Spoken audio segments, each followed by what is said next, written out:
تیرے تو بس عیب تنہی سے بری حیران ہوئے کیا کیا کروں تجھے، لیکن رضا نے سب کچھ بندش کر دیا، خالق کا بندہ خلق کا آقا کروں تجھے۔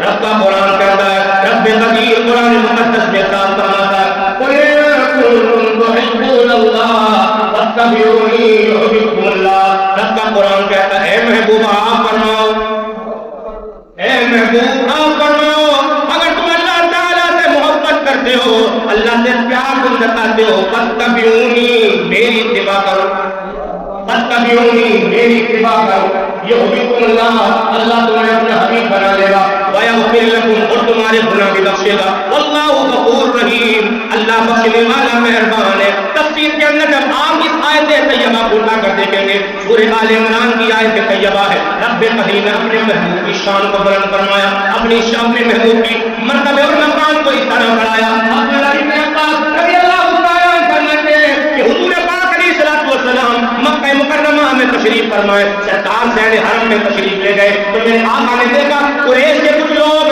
بتوں کو سامنے سجا کر اس کی عبادت کر رہے تھے، اس کو سجدہ کر رہے تھے، سرکار تشریف لے گئے، اللہ کے نبی علیہ السلام نے ارشاد فرمایا، اے قریشیو یہ کیا کر رہے ہو، تمہارے باپ دادا کا یہ طریقہ نہیں تھا، یہ ابراہیم خلیل اللہ کے مذہب سے تم ہٹے ہوئے ہو، اسماعیل نبی اللہ کے طریقے سے ہٹے ہوئے ہو۔ تو جب انہوں نے یہ سنا تو حضور کی بات کا نکاح کرنے لگے، اے محمد صلی اللہ تعالیٰ علیہ وسلم ہم تو اللہ کی محبت کی وجہ سے یہ کام کر رہے ہیں۔ اللہ کے نبی نے ارشاد فرمایا، اللہ یہ اللہ کی محبت کی وجہ سے نہیں ہے، یہ تو شرک ہے، اللہ تعالیٰ محبت ان لوگوں کی پسند فرماتا ہے تو اللہ تعالیٰ کی دل سے محبت فرماتا ہے، اللہ سے دل سے محبت کرے، اس کی عبادت کرے، اللہ اسی سے محبت کرے۔ تو یہ آیت نازل ہوئی، قرآن نے کہا قُلْ إِن كُنتُمْ تُحِبُّونَ اللَّهَ فَاتَّبِعُونِی یُحْبِبْکُمُ اللَّهُ۔ اللہ نے فرمایا محبوب فرما دو اگر تم اللہ کی محبت کے دعوے دار ہو، فَاتَّبِعُونِی تو میری اتباع کرو، میری اتباع کرو، مجھ سے محبت کرو، فَاتَّبِعُونِی اللہ خود کو حبیب بنا دے گا، وَیغفر لَکُم گناہ بھی بخش دے گا، وَاللَّهُ غفور رحیم اللہ بخشنے والا مہربان ہے۔ دنیا محبت کر رہی ہے، حضور سے پیار جتا رہی ہے، میں بھی محبت کا دعوے دار، تم بھی محبت کے دعوے دار کہ ہم بھی حضور سے پیار کرتے ہیں، حضور سے محبت کرتے ہیں، مگر صحابہ نے جو کر کے دکھایا اس طرح محبت کی دنیا کیسی جا رہی ہے، لوگ زمانے کو دیکھو، آگے والوں کو دیکھو، میں نے کہا مسلمان آگے کو نہیں دیکھتا بلکہ صحابہ کے پچھلے طریقے کو دیکھتا ہے۔ اگر وہ چاہے کامیاب ہونا تو ہمیں آگے نہیں دیکھنا، لوگ کہتے ہیں آگے دیکھو دنیا کہاں پہنچ گئی، میں نے کہا ہمارے پچھلے والوں کے قدم دیکھیں گے تبھی کامیاب ہوگی، ہاں ہماری کامیابی آگے نہیں، ہمارے پچھلے والوں کے قدموں میں کامیاب ہوگی، ان کے طریقے پر عمل کریں، ان کے نقش قدم پر چلیں گے تو اللہ ہمیں کامیابی عطا کرے گا۔ اور آج میں جن شخصیت کا ذکر کرنے والا ہوں وہ کوئی محتاج تعلق نہیں، آقا علیہ السلام مسجد نبوی میں نیند کو نہیں آئی، بولنا سبحان اللہ، اور جس کو نیند آئے تو اٹھانے کو نہیں کھڑا، گھر جا کے سونا، یا سونا نہیں ہے یہاں مقدس جگانا، اب تک تو ہم چاہ رہے تھے جا کے سویا۔ حضور علیہ السلام مسجد نبوی میں سرکار نے بٹن کھولے اور حضور نے یمن کی طرف منہ کیا اور کہا مجھے ادھر سے رحمان کی خوشبو آ رہی ہے، رحمان کی خوشبو آ رہی ہے، کل کچھ کی شہادت کرنی یا کل ہو چکا حضرت عبید کرنی، لوگ بڑے بارہ رحمہ بناتے ہیں تو ان کے نام کی یاد دلاتے ہیں، یاد دلانا غلط نہیں ہے، ہم ان سے پوچھتے ہیں پوری نماز ہو بولے تو ویسے کرنے کی نماز ہے، میں نے کہا نہ تو ان کی شہادت ہے نہ ان کی پیدائش ہے، یہ ہے تاریخ ان کی۔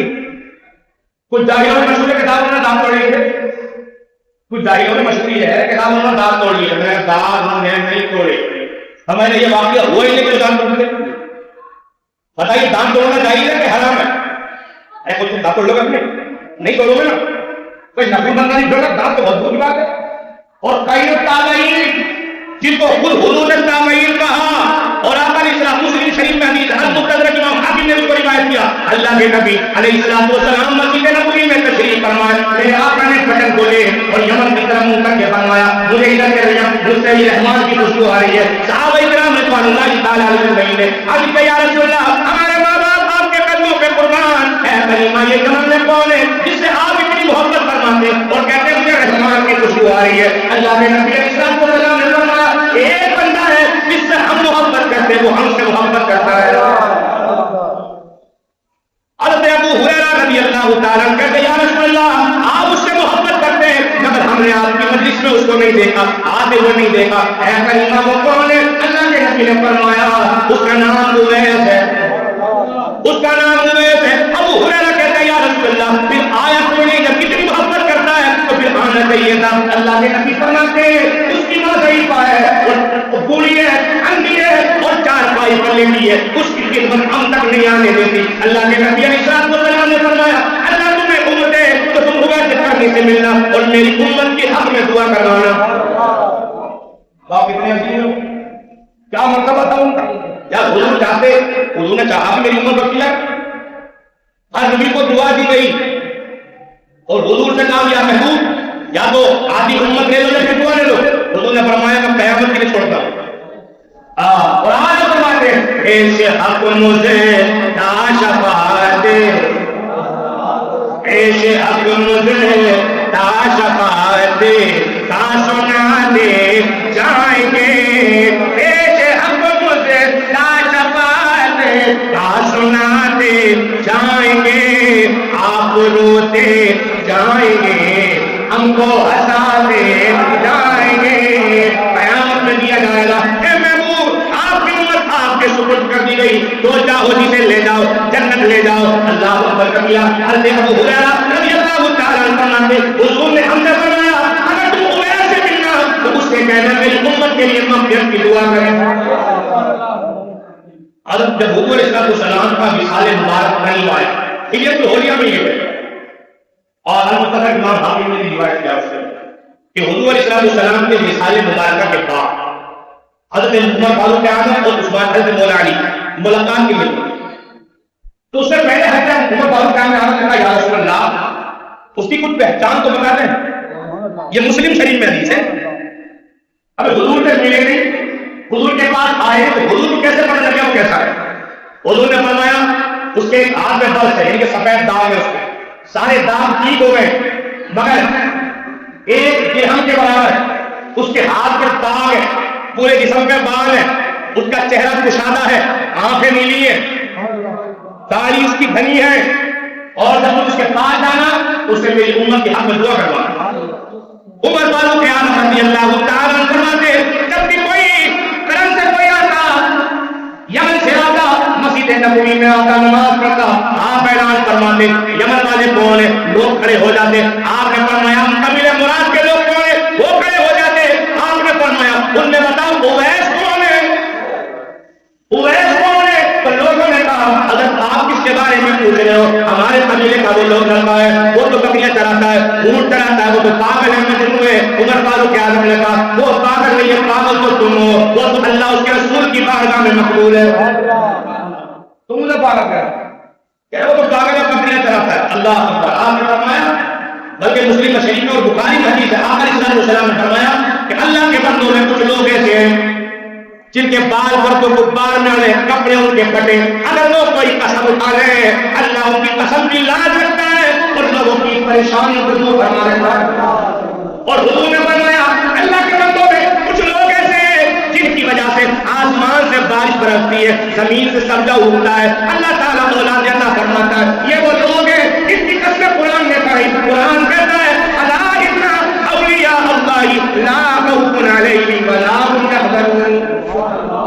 خبردار اللہ کے ولیوں کو نہ کسی سے ڈر ہے نہ کسی سے خوف ہے، یہ وہ لوگ ہیں جن کے لیے کہا گیا لا خوف علیہم، نہ وہ دنیا میں کسی سے ڈرتے تھے نہ آخرت میں کوئی ان کو غم نہیں ہوگا، بلکہ میرے آقا فرماتے قیامت کے دن اللہ تعالیٰ ایسے لوگوں کے سروں پر امامے باندھے گا، نورانی امامے ہوں گے، ان کے چہرے چمکتے ہوئے ہوں گے۔ اللہ کے نبی علیہ السلام نے فرمایا عالم عباد اللہ لولا سبنہ بانبیاء ولا شہداء یغفرون الانبیاء والشہداء یوم القیامت بمکان من اللہ۔ اللہ کے نبی نے فرمایا اللہ کے بندوں میں کچھ لوگ ایسے ہوں گے نہ وہ نبی ہوں گے نہ وہ شہداء ہوں گے مگر ان کے مراتب ان کے درجات پر انبیاء اور شہداء بھی رکھ کریں گے۔ صحابہ کرام نے پوچھا قال یا رسول اللہ تخبرنا منهم قوم تخافوا الى الله من غیر ارحام بینهم وبوارث یتعلمون، یا رسول اللہ ہمیں بتائیں وہ کون لوگ ہیں جو بغیر کسی رشتہ داری بغیر کسی مالی لین دین کے اللہ کے دین اس کے دین کی وجہ سے ایک دوسرے سے محبت کرتے سرکار فرماتے واللہ، ارے بول رہے ہیں سبحان اللہ، چلنا بولے کرو نبی کی حدیث سنا بولو سبحان اللہ، واللہ ان ان وجوههم لنور فانهم لعلى لا يخافون اذا خاف الناس. اللہ کے نبی فرماتے ہیں قسم ہے اپنے جلال کی ان کے چہرے پہ نور ہوگا, نور ان کے وجود ہوگا. جب سب لوگ غمگین ہوں گے وہ بے غم ہوں گے. رب کبیر فرمائے گا اے میرے بندو آج تمہارے لیے جنت کے دروازے کھلے, آج تمہارے لیے جنت کے دروازے کھلے. اس جنت کے دروازے سے جاؤ کرے. یہ وہ لوگ حضرت عمر کے عالم رضی اللہ تعالیٰ جب اور مولا علی رضی اللہ تعالیٰ عنہ میں تو کسی سے پوچھا کہ اویس کدھر ہے, تو کہا کہ وہ تو پیڑ کے قریب میں وہاں بکری چل رہا ہوگا. عمر فاروق کے آگے مولا علی پہنچ گئے تو دیکھا وہ نماز پڑھے اور ہاتھ نماز پڑھی, ہاتھ اٹھائے, دعا کی. اور عمر فاروق کے آگے نے سلام کیا السلام علیکم, انہوں نے کہا وعلیکم السلام یا عمر. انہوں نے سلام کا جواب دیا, کہا کہ تمہاری ہماری پہلی ملاقات ہے, کہا کہ جب تم چلے تو مصطفیٰ نے مجھ سے کہہ دیا حضور کو میرے سامنے دیکھا, تم حضور کی خبر لے کر آئے. اللہ اکبر اتنا کہا تو حضرت مولا علی جہاں سے نکلے, کہا حضور اس دنیا سے تشریف لے گئے. اللہ اکبر. حضرت ویسے کرنی رضی اللہ تعالیٰ نے فوراً سجدہ کیا, ہونے لگے. کہا میں نے یہ کچھ کہا حضور نے, کہا ہاں کچھ کہا. تو مولا علی نے کہا یہاں سے اتنی محبت کرتے تو حضور سے ملنے کیوں نہیں آئے, حضور کے پاس آتے ملاقات کرتے ہیں. تو وہ کہتے ہیں کہ میرے حضور کو پتا تھا کہ میں کیوں نہیں آیا, حضور کو پتا تھا کہ میں کیوں نہیں آیا. تو حضرت ویسے کرنی نے سوال کہا مولا علی سے اور کہا ہے ابھی اچھا بتاؤ تم نے تو حضور کو دیکھا ہے, ہاں ہم لوگ حضور کی بارگاہ میں. تو کہتے ہیں بتاؤ پھر حضور کیسے تھے, بتاؤ حضور کیسے تھے. انہوں نے کہا الحمدللہ حضور اچھے تھے. انہوں نے کہا اچھا بتاؤ تم نے تو دیکھا ہوگا قریب سے دیکھا حضور تو داماد تھے, بتاؤ حضور کی بھوئیں کیسے تھی, حضور کی بھوئیں کیسے تھی. تو انہوں نے کہا اللہ ہم اس طرح نہیں سکتے. انہوں نے کہا تم ہی بتا دو. کہا میں گیا تو نہیں مگر حضور کے جلووں میں ہم وقت رہتا تھا. اگر کوئی بندہ دور سے دیکھتا تو حضور کی بھوئیں جوڑی جڑوں بھی نظر آتی اور قریب آ کے دیکھتا تو الگ الگ نظر آتی. عمر فاروق کیا نے کہا سب تک تو نے سچ کہا. یہ ہوا ہے رضی اللہ تعالیٰ. ایک سفر مظفر تھا, یہ جنگ چلی, جنگ صفین جس کو کہا گیا, اور 10 شوال پر سفر مظفر پر یہ قتال کا ہو گیا. 10 دنوں میں یہ معاملہ چلا. الدمی نے مار دیا اور حضرت مولا علی کے درمیان کو جنگ صفین کہا گیا. ان صحابہ شہید ہوئے, تابعی شہید ہوئے. پچھلے ہفتے جنگ میں شخصیت کا ذکر کیا ہے عمار بن یاسر, ان کی شہادت 7 تاریخ کو ہوئی اور ان کی 10 تاریخ کو ہوئی. آج 9 تاریخ کیا ہے,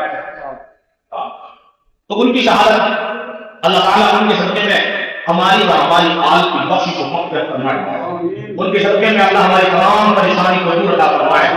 یہ وہ لوگ ہیں جن کے دم قدم سے اللہ تعالیٰ نے اس دنیا کو برقرار رکھا ہے. وہ ایسے کرنی رضی اللہ تعالیٰ دعا دی ہے عاشق رسول کے دعائیں کریں, امت کے حق میں دعا کریں. اے اللہ مصطفیٰ جان حضرت کی امت کی مغفرت فرما. آواز آئی ہے ہم نے آج کی امت کو بخش دیا. ہو سکتا ہے ہمارا نام آیا تو بڑے بیڑا پا. اللہ تعالیٰ تمام کو علی امت کا فرمائے. میرے کہنے میں تمام کی سننے لوگ کام کی تدریس کو لائی ہوئی اپنے فضل اپنے کرم سے معاف فرمائے.